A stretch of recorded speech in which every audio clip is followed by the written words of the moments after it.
welcome to the next video of 3D geometry. In today's video, we will learn planes and all the formulas of planes. So now, what do you understand by planes? A plane is uniquely determined in three ways. First, you have a normal vector to the plane, which is denoted by n vector, and the distance from its origin is given, that is denoted by d. Then you can find the equation of the plane. Or it passes through a point, the plane passes through a point denoted by a vector and is perpendicular to a given direction denoted by n. Or it passes through three non-collinear points denoted by a, b and c vectors. So basically there are three ways to find the equation of the plane. So let's begin. First form, when you have to find the equation of a plane when the perpendicular distance from the origin is given. That means the normal distance from the origin to the plane is d, and the unit vector in which is perpendicular to the direction. That is, normal means 90 degree to the direction of the plane.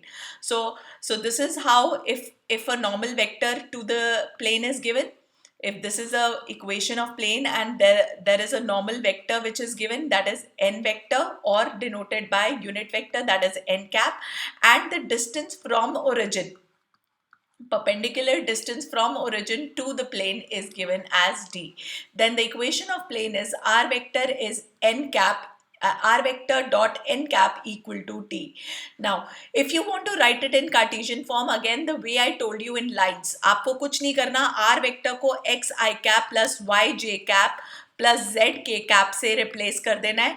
और क्योंकि ये n vector है यानी कि unit vector है, तो n unit vector will be represented by l I cap plus m j cap plus n k cap.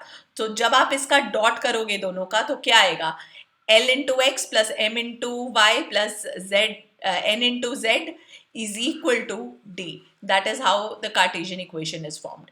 Suppose a passing point is given कि जो plane है वो एक point से pass करता है जिसका position vector a है and perpendicular है again एक vector के जिसका position vector n है, और वैसे वो n cap से represent करता है direction. So then the equation of plane is r vector minus a vector dot n cap equals to 0. Again अगर आप इसके कोऑर्डिनेट्स r वेक्टर की जगह x I cap y j cap z k cap डालोगे, a vector की जगह a के coordinates that is x1 y1 z1 डालोगे जो कि पासिंग पॉइंट है, और n वेक्टर की जगह अगर आप उसके coordinates that is a b c डालोगे जो कि डायरेक्शन रेशियोज भी रिप्रेजेंट करते हैं, तो then you will get a Cartesian equation of plane that is a into x minus x1 plus b into y minus y1 plus c into z minus z1 equals to 0. और The third way to form the equation of plane is कि पहले आपको तीन non collinear points चाहिए होंगे. What do you mean by non collinear points?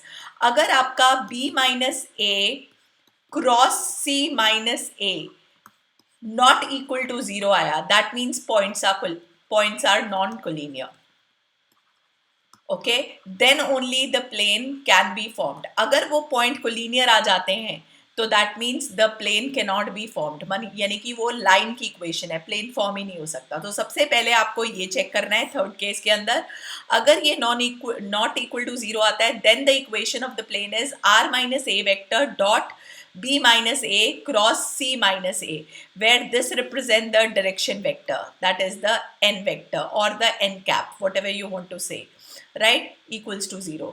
इसी को Cartesian form में लिखना है. अगेन सेम वे में r की जगह x I cap y j cap z k cap, a vector की जगह x1 y1 z1, b vector की जगह x2 y2 z2 and c vector की जगह x3 y3 z3.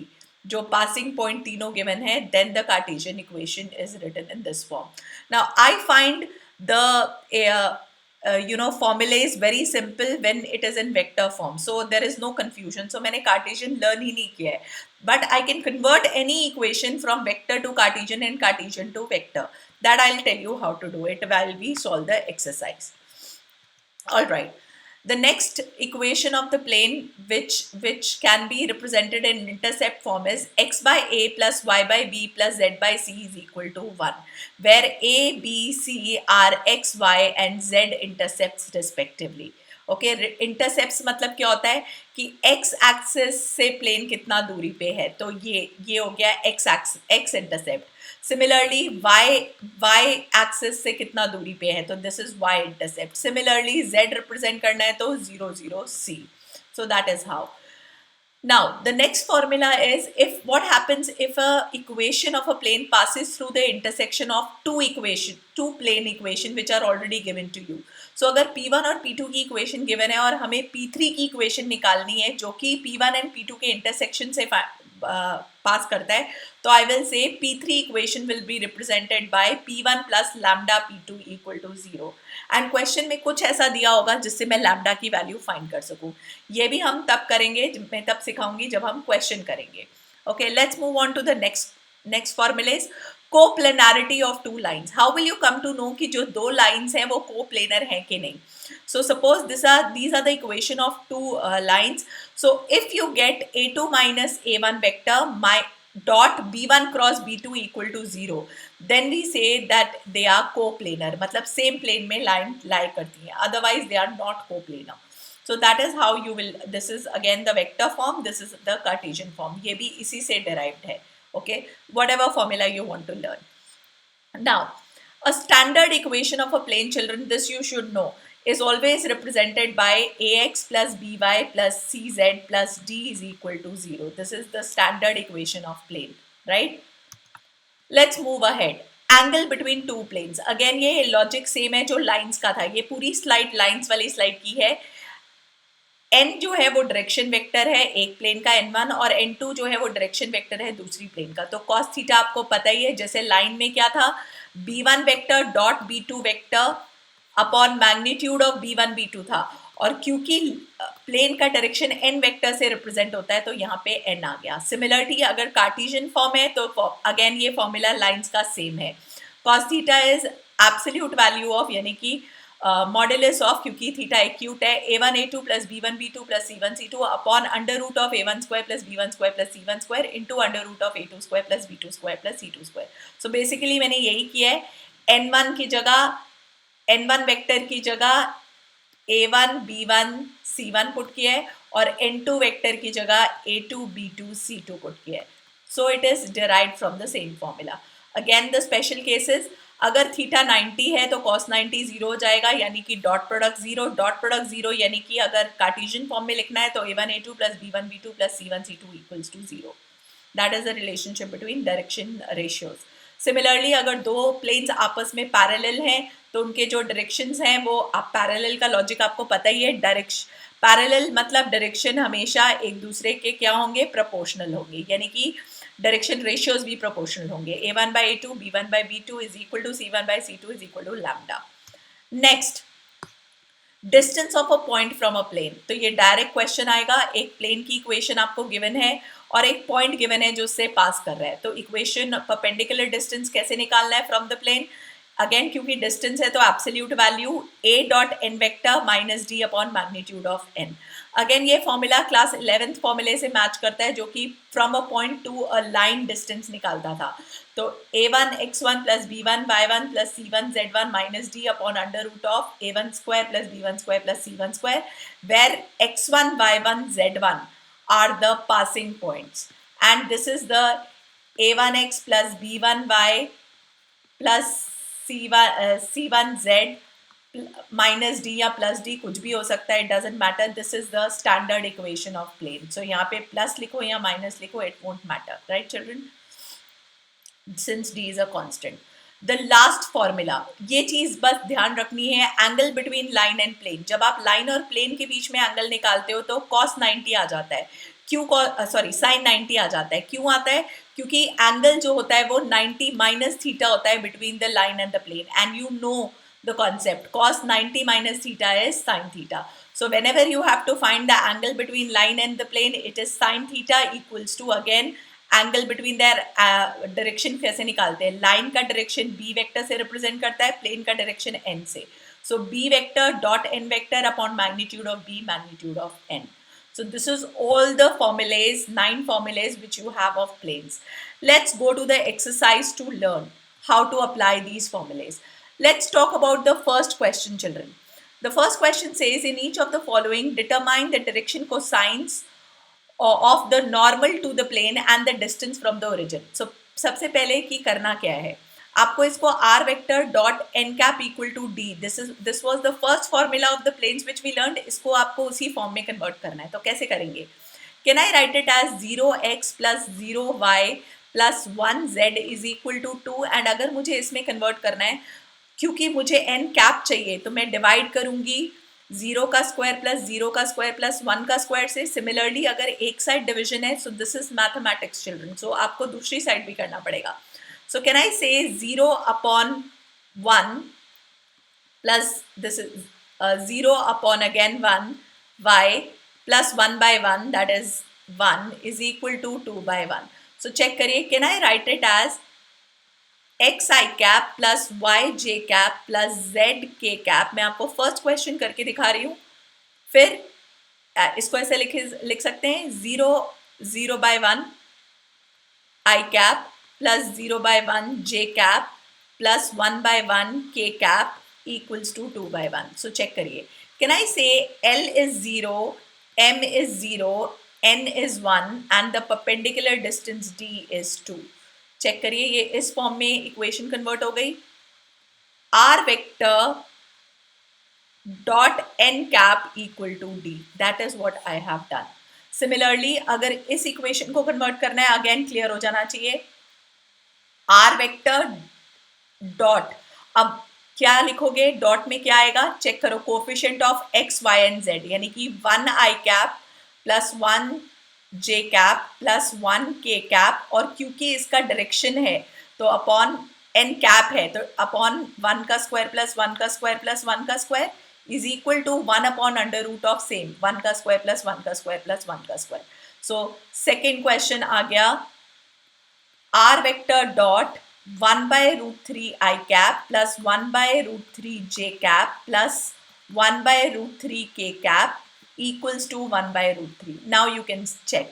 L is 1 by root 3, M is also 1 by root 3, N is also 1 by root 3, and the distance, perpendicular distance from the origin to the plane is also 1 by root 3.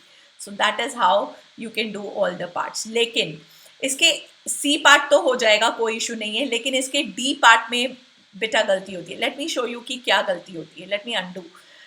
आपको ये ध्यान रखना है, क्योंकि ये perpendicular distance है तो d हमेशा पॉजिटिव रहेगा. तो यहाँ पे बस इतनी सी गलती नहीं करनी कि 8 को उधर नहीं लेके जाना, 5 का साइन माइनस करना है. That is the only thing which you should remember. अब आपका क्लैरिटी है कि आप इसे ऐसे कैसे लिख सकते हो. तो r वेक्टर डॉट, अब x टर्म तो है नहीं, तो 0 i कैप, j कैप की y का कोफिशिएंट -5 है, -5 k cap plus 0 k cap is equal to 8. Now upon under root of क्या होगा बेटा? 0 का स्क्वायर प्लस -5 का स्क्वायर प्लस 0 का स्क्वायर, अपॉन यहाँ पे भी सेम ही, राइट? 0 का स्क्वायर प्लस -5 का स्क्वायर प्लस 0 का square. So now you get your answer. L is 0, M is -5 by 5, right? So M is -1, N is also 0. And what is the value of D? It is 8 by 5, क्योंकि under root of 25 तो 5 ही हो गया, हमें D positive लेना है, right? So it is, so this is the only mistake which you should not do in this part D. तो कभी भी D को नेगेटिव नहीं करना, okay? That is question number 1 for you. Similarly, question number 2 is also very, very simple. How to do question number 2? Let's move on. The vector equation of a plane whose distance is 7 unit and normal vector given है. तो आपको पता ही है, r vector dot n cap equal to d होता है. अब इन्होंने क्या किया है, n vector दिया है, तो you know how to calculate n cap children. ठीक है, n cap आपको already calculate करना आता ही है, right?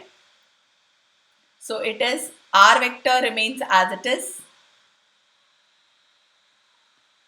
dot 3 I cap plus 5 j cap minus 6 k cap upon under root of 3 का square plus 5 का square plus minus 6 का square, because this was your normal vector. ये n vector था, हमें इसे इस फॉर्म में लिखना है, equal to d. d तो इन्होंने 7 given ही है. So that is how you will do your second equation. Similarly, question number 3 is again very simple. उन्होंने बोला है फाइंड द कार्टेशियन इक्वेशन. जैसे मैंने आपको लाइन के केस में समझाया था कि किसी भी चीज की कार्टेशियन इक्वेशन को कन्वर्ट करने के लिए कुछ नहीं करना, बस r की जगह एक्स आई कैप प्लस वाई जे कैप प्लस जेड के कैप पुट कर देना है. Dot I cap plus J cap minus K cap equal to 2. आपको डॉट प्रोडक्ट करना आता ही है आई वाला आई के साथ, यानी कि x प्लस वाई जे वाला जे के साथ minus z is equal to 2. So this is the Cartesian equation of the plane. Similarly, you can do the B part as well as the C part. C part में there is no need to worry, जो answer है वो S और T में आएगा. ठीक है, तो it is not necessary कि आपका जो आंसर है coefficients जो है वो constant आए. It can be in this arbitrary constants also, right? All right. Now question number 4 is again very important. Okay. It is a hot question जिसको समझने में थोड़ा सा टाइम लगता है, तो let me explain you through a diagram. उसने बोला है in the following cases find the coordinates of foot of perpendicular drawn from origin to the plane. Okay, suppose कुछ ऐसा है और मैंने एक परपेंडिकुलर ड्रॉ किया है from origin to a plane. Now I won't be able to show you a 3D figure. Let me just show you a 2D figure to make you understand. ये कोई इक्वेशन ऑफ प्लेन है और हमें from origin, this is the origin point that is 0 0 0 and यहाँ पे कोई perpendicular है जो प्लेन पे फॉल करता है, उसके कोऑर्डिनेट्स निकालने हैं x1 y1 z1. okay, these are the coordinates which we have to find out. So question number 4, children, can I find out direction ratios of OP? Check करिए direction ratios of OP, यानी कि a1 हो जाएगा x2 minus x1, b1 हो जाएगा y2 minus y1 and c1 हो जाएगा z2 minus z1. So a1 is x1 minus 0, that is x1. Similarly b1 की वैल्यू y1 आ जाएगी एंड c1 की वैल्यू z1 आ जाएगी. सो ये तो हो गए मेरे डायरेक्शन रेशियोज ऑफ ओपी. अब let me see how what can be equation of plane is given to you, children. So 2x plus 3y plus 4z is equal to 12 लिख सकते हैं इसे. मैं -12 को उधर ले गई और ऐसा मैं क्यों कर रही हूँ मैं आपको समझाऊंगी. Can I convert it into the vector form? Vector form में कन्वर्ट करने के लिए मुझे उसको उसके कोफिशिएंट्स के स्क्वायर से अंडर रूट से डिवाइड करना होगा मैग्नीट्यूड से, ताकि मेरा यूनिट वेक्टर आ जाए. तो मैं उस साइड भी करूंगी. So can I write this equation as, suppose ये आया 2/√29 x plus 3/√29 y plus 4/√29 z is equal to 12/√29. Now check करिए children, can I say r vector dot n cap equal to d था. So can I say if I equate these to, so r vector dot 2/√29 I cap plus 3/√29 j cap plus 4/√29 k cap equals to 12/√29. तो अभी मैंने कुछ नहीं किया, जो मैंने आपको यहाँ सिखाया था मैंने सिर्फ वही किया है. एक इक्वेशन को जो कि एक normal standard equation of the plane थी उसको मैंने वेक्टर फॉर्म में कन्वर्ट कर लिया. क्यों किया? ताकि मुझे उसके डायरेक्शन कोसाइंस मिल जाएं. सो कैन आई से जो डायरेक्शन कोसाइंस हैं that is L 2/√29, M 3/√29 and N 4/√29. Now I hope you remember this fact. This was a fact, अगर आपको याद हो तो. Direction ratios and direction cosines आपस में प्रोपोर्शनल होते हैं. ये हमने वेक्टर्स में भी पढ़ा था ये फॉर्मूला, और ये मैंने आपको फर्स्ट एक्सरसाइज में भी ये फॉर्मूला सिखाया था. सो कैन आई से बाय दिस फैक्ट, ये जो फैक्ट फॉर्मूला हमने यूज किया है, जो फैक्ट यूज किया है, कैन आई से x1/2√29 is equal to y1/3√29 is equal to z1/4√29 is equal to lambda. So can I say x1 is 2√29 lambda? Similarly, y1 is 3√29 lambda and z1 is 4√29 lambda. Now this is the, अब मैंने actually क्या किया, why did I find out the direction ratios and cosines. जैसे ही मेरे पास यहाँ पे direction ratios आ गए थे, मेरे पास कितने वेरिएबल्स थे बेटा, आई हैड 3 वेरिएबल्स। तो अगर मुझे 3 वेरिएबल सॉल्व करने हैं तो मुझे 3 इक्वेशन चाहिए, जो कि मुझे कहीं से भी बनती नजर नहीं आ रही थी। तो मैंने क्या किया, मैंने डायरेक्शन रेशियो कोसाइंस फाइंड कर लिए, क्योंकि मुझे याद था कि डायरेक्शन रेशियोज और डायरेक्शन कोसाइंस का रिलेशन होता है, और मैंने 3 वेरिएबल्स को सिंगल वेरिएबल में कन्वर्ट कर लिया। नाउ यू सी, ये जो P पॉइंट है, let me just move this a bit, this point P, it satisfy, if you see it clearly, P satisfy the plane,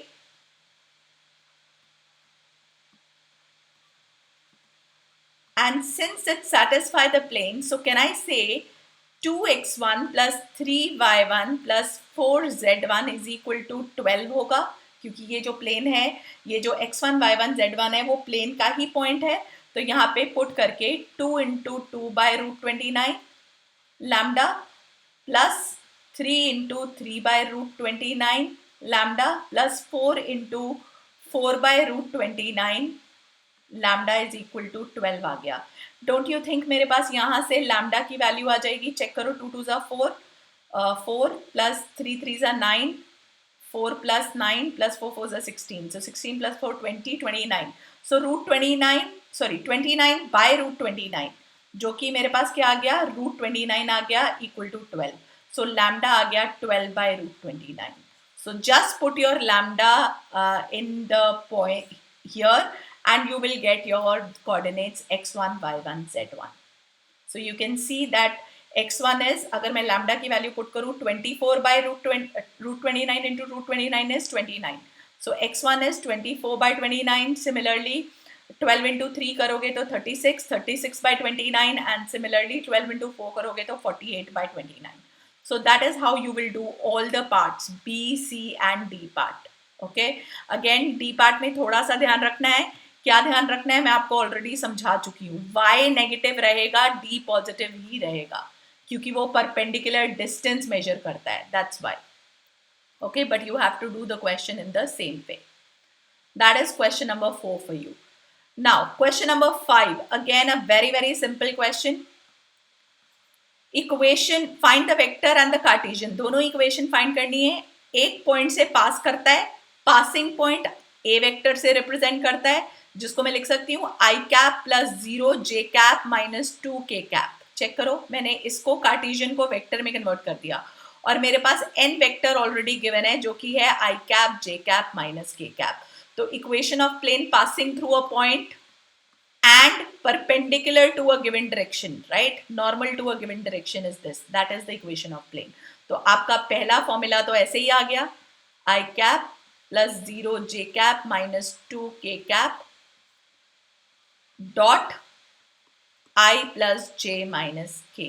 और अगर आपको कार्टेशियन का फॉर्मूला नहीं याद है तो अगेन मैं आपको हिंट दे ही चुकी हूँ, कुछ नहीं करो, आर की जगह एक्स आई कैप वाई जे कैप प्लस जेड के कैप पुट कर दो, माइनस ब्रैकेट ओपन कर लो, आई कैप माइनस 0 जे कैप प्लस 2 के कैप, और इसके साथ डॉट कर दीजिए अगर फॉर्मूला नहीं याद है। और अगर फॉर्मूला याद है तो मैं अभी आपको लिख के बता देती हूँ। ये क्या आएगा, x minus 1 into i cap का coefficient 1 plus y minus 0 into j cap का coefficient 1 plus z plus 2 into k cap का कोफिशिएंट माइनस 1 इक्वल टू 0। तो आपकी इक्वेशन आ जाएगी, खोल लेते हैं, x minus 1 plus Y plus sorry plus z नहीं minus z minus 2 is equal to 0। So x plus y minus z is equal to 3। That is the equation of plane, cartesian equation. और अगर आपको Cartesian का equation का formula याद है, जो कि क्या होता है, a x minus x1 plus b y minus y1 plus c z minus z1 equals to 0, तो वैल्यू पुट कर दीजिए। a क्या है, इसके कोफिशिएंट्स को a b c बोला जाता है, और ये जो पासिंग पॉइंट के कोफिशिएंट है that is x1 y1 z1। So this is x1 y1 z1 for you and this is a b c for you. So 1 into x minus x1 plus 1 into y minus 0 plus नहीं -1 आएगा, -1 into z minus of -2 यानी कि +2. Check करिए, उससे भी आपकी same ही equation आएगी. Check करिए, this and this is same exactly. So that is how you will find out the vector as well as the Cartesian equation. Now in question number 6, again नया formula.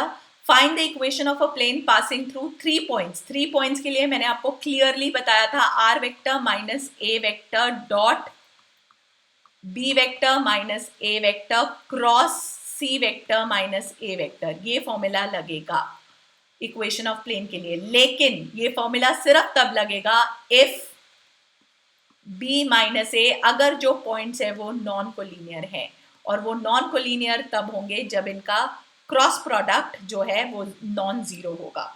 So first of all I want you to find out the cross product in case of 6th question A part. If the cross product is, let's just find out quickly. इसको मैं a ले लेती हूँ, ये b ले लेती हूँ, ये c ले लेती हूँ. तो सबसे पहले मुझे b vector minus a vector find करना है. तो b वेक्टर माइनस a, 6 में से 1 गया 5, 4 में से 1 गया 3, -5 प्लस 1, माइनस माइनस प्लस हो जाएगा यानी कि -4. राइट. सिमिलरली आगे करिए, c माइनस a करिए, चेक करिए c माइनस a क्या आएगा. -4 minus 1 that is -5, -2 minus 1 that is -3, and 3 minus of -1 यानी कि +4. चेक करो, आपको यहीं से दिख जाएगा कि क्रॉस प्रोडक्ट 0 आएगा. चेक करिए, ये सारे जो कोफिशिएंट्स है वो प्रोपोर्शनल है ना. 5 by -5, 3 by -3, -4/4, they are all proportional. That means it is understood that b, मुझे कैलकुलेट करने की भी जरूरत नहीं है, this will be parallel, right? So equal to 0 आ गया, 0 आ गया, so therefore collinear points are there. Collinear points means no plane can be formed. वो लाइन है.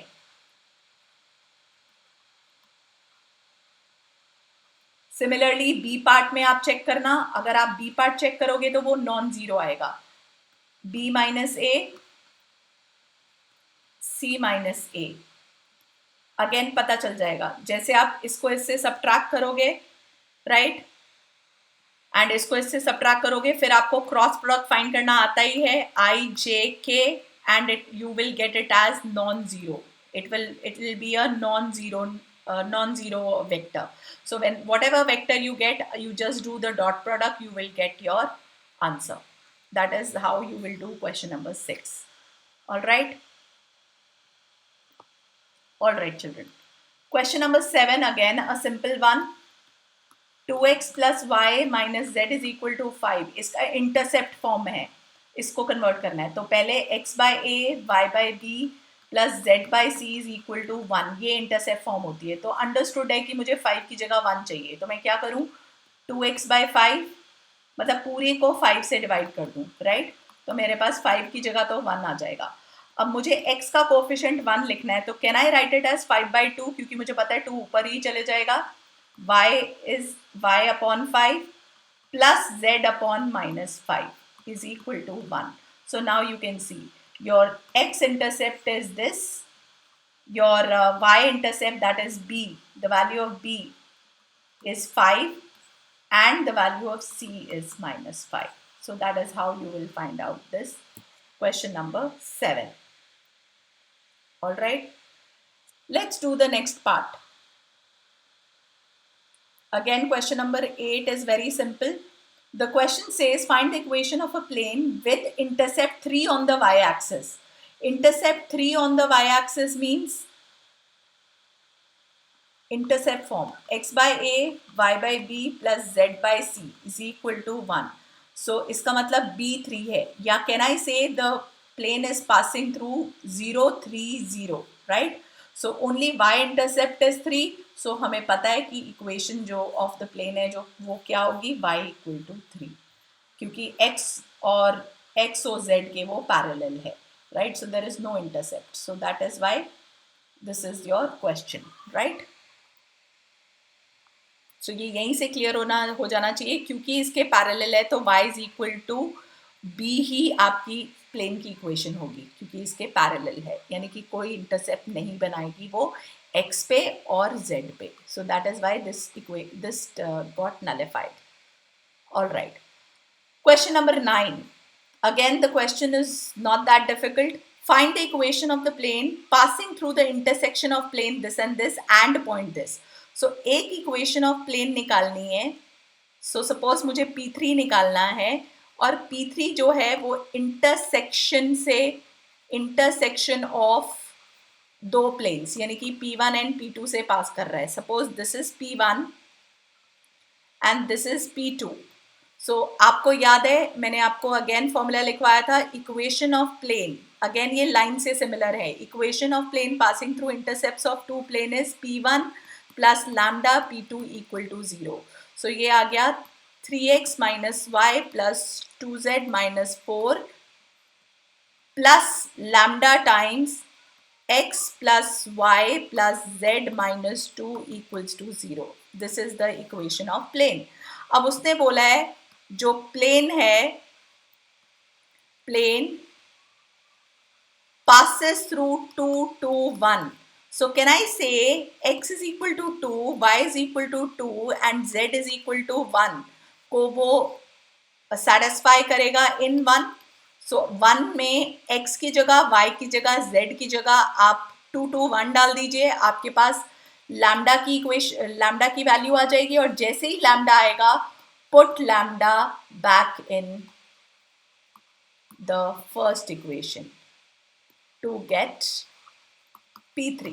That is how question number 9. So intersection का लॉजिक सिर्फ एक line का है कि आपको याद होना चाहिए.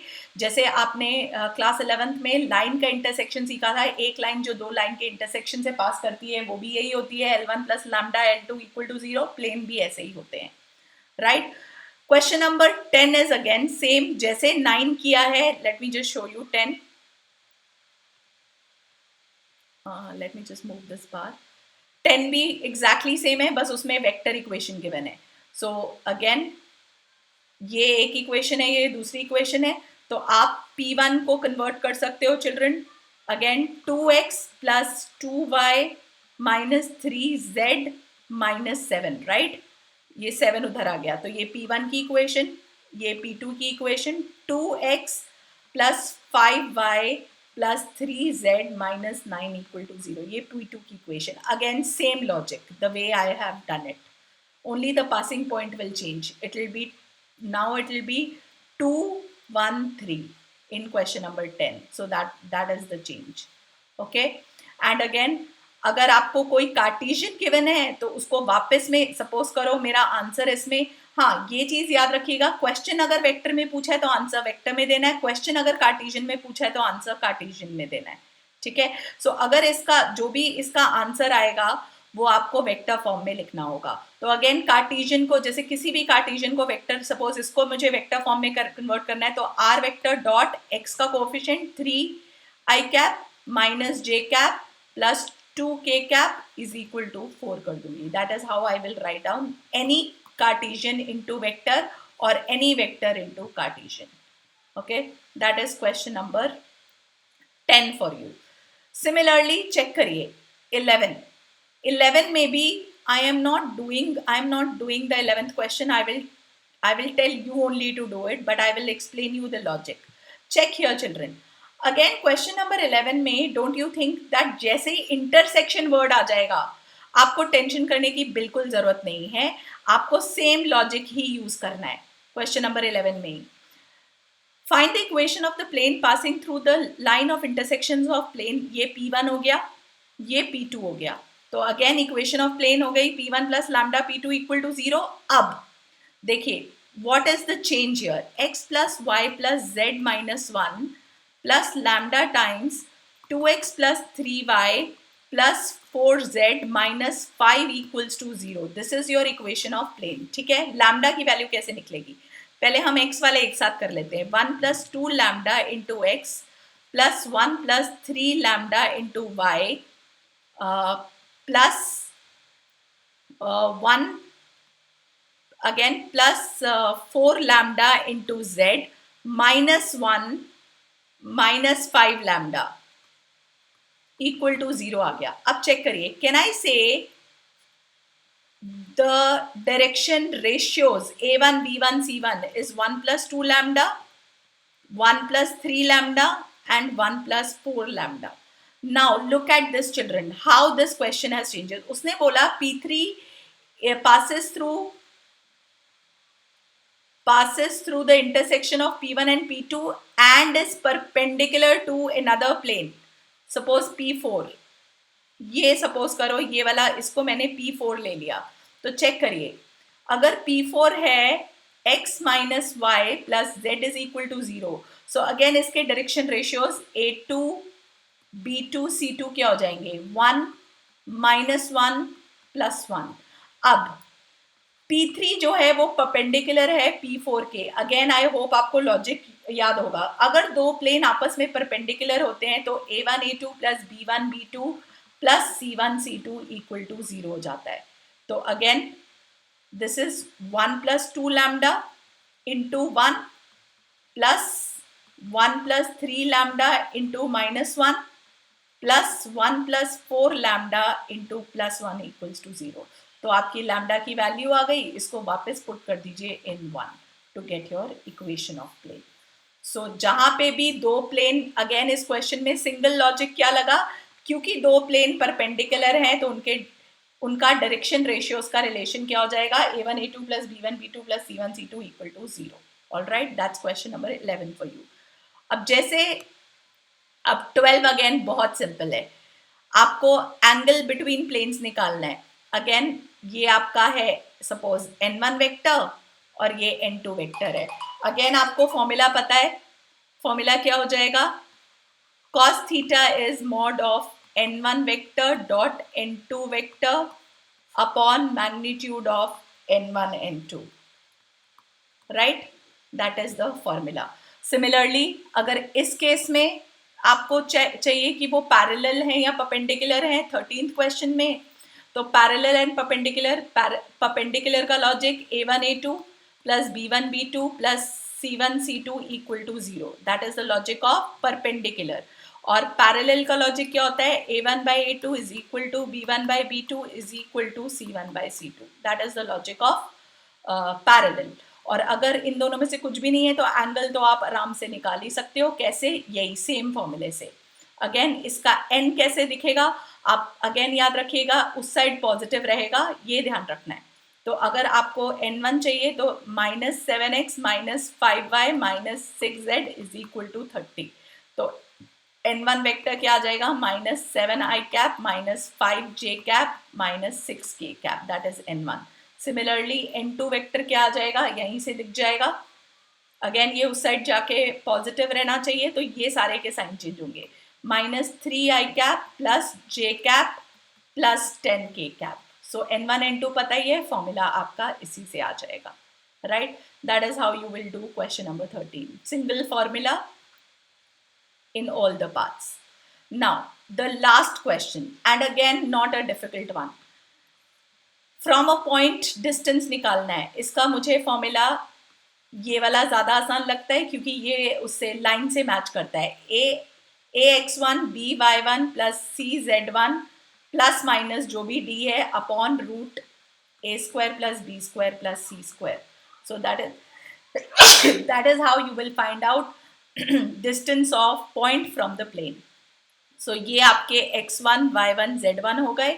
तो अगर डिस्टेंस निकालना है तो कैसे निकालोगे, 3 into 0 minus 4 into 0 plus 12 into 0 minus 3 upon under root of 3 का स्क्वायर प्लस 4 का स्क्वायर प्लस 12 का स्क्वायर. एंड क्योंकि ये डिस्टेंस है तो चाहे ब्रैकेट में नेगेटिव ही क्यों ना आए, आपको आंसर पॉजिटिव में ही लिखना है क्योंकि whenever we talk about perpendicular distance it is always positive. All right, that is how I want you to finish your plane. So it is not difficult as it seems. Okay children, so if you have any doubt kindly mention in the comment below. In the next video, we will discuss the miscellaneous exercise. Thank you, everyone.